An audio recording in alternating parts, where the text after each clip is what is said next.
Hey folks, Tennessee Brando here with MeidasTouch. So Lauren Boebert recently debated her Democratic opponent, Adam Frisch, and it was very interesting how she chose to start off the debate. She could have started off by bringing new ideas to the table or telling how she was going to do better for the state of Colorado, but what did she do? She started off by attacking the moderator. Take a look.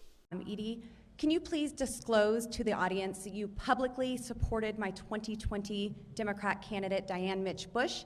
And can you please disclose any other roles that you have had with Democrat candidates in the past? Diane Not Mitch money, Bush. just support. Come again? So I believe that this is relevant because when I received the invitation to the Club 20 debate, Club 20, CMU, and the Daily Sentinel said that they want to provide a nonpartisan forum tonight. Now, isn't it true that you tweeted during the 2020 election, Rep. Mitch Bush, I've always been a supporter of yours? And the other part of that tweet said that I took issue with something she had said relative to her But you position did on a support bill. her, correct? You know what? Always. This debate is not I about believe me, that it's relevant Congresswoman because I think that Boebert. it's fair to everyone here We to are understand going to go that ahead. Club 20 knowingly chose you to moderate this debate. I don't think it's fair to the audience or to you. Congresswoman Boebert, this is not about me tonight. This is about you and your opponent. I am here to ask to be the traffic cop. So, right out of the gate, she attacks the moderator. Why? Because this is the radical right's new agenda. This is the way they play politics. They have to start the debate, they have to start the conversation with them being the victims, with the cards stacked against them. That way, anything that happens during this debate where she comes off not looking so well, she can always go back and say, well, the reason I didn't look so well in this debate and the reason my opponent got the upper hand on me is because of that moderator. This is a style of politics that Donald Trump has ushered in, and people like Lauren Boebert continues to try to push forward, is making themselves the victim. They project onto everyone else and make themselves the victim so that in the end they can say that the game was rigged against them, the cards were stacked against them, and they're fighting for you. They're out there fighting for you. But it's interesting because the longer this debate went, the more and more she mentioned Nancy Pelosi, to the point that her opponent, Adam Frisch, had to say, hey, wait, I'm not Nancy Pelosi. Take a look at this. Okay, I'm Adam Frisch. I'm not Nancy Pelosi. There was no Do you think we should repeal the 19th? Do you think we should repeal the 19th Amendment? So why can't she answer a question without saying the name Nancy Pelosi? Well, I'll tell you why.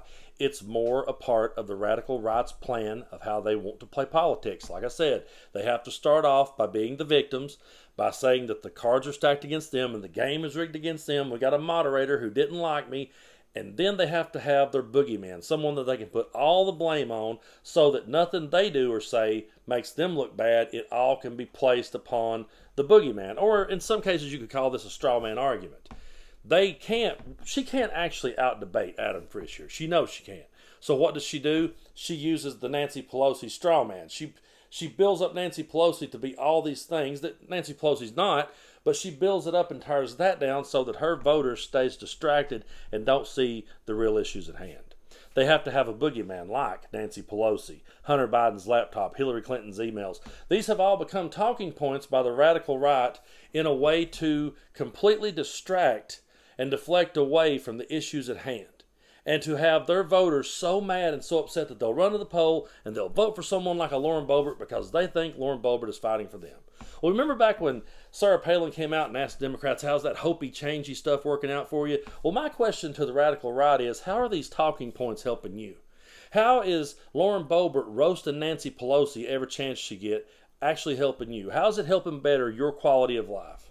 We're talking about the real issues at hand here. When you sit down like every American at night to figure up your bills, and you're sitting there figuring up how you're going to pay your bills and how you're still going to put food on the table, how you're going to go see the doctor and get those health issues that you have taken care of. When you think about all the important issues at hand and you're trying to figure out how to live with that, okay, so Lauren Boebert owned the libs, but what did it do to help you? How did it make your quality of life better that she owned the libs, and where was her idea?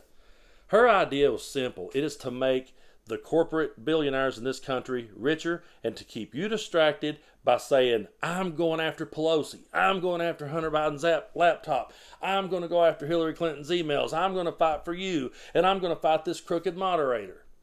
And people will continue to vote for someone like Lauren Boebert and say, she's fighting for us.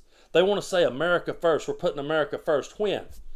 When have they ever put you first? When have they ever done one thing that bettered your quality of life in America? When have they ever done one thing that lightened your load and helped you make a better way for you and your family?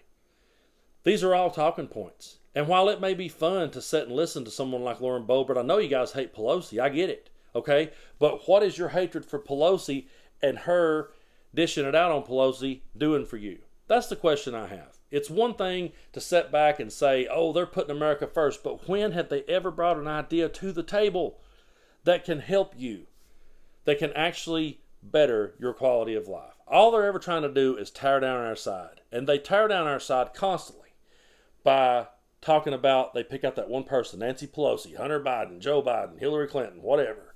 They pick out those talking points. They get you to thinking, oh, they're on my side.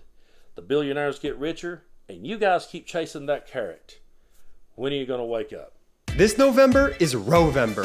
MeidasTouch just released its brand new collection of Rovember t-shirts and pins to let the country know what's at stake this upcoming midterm election.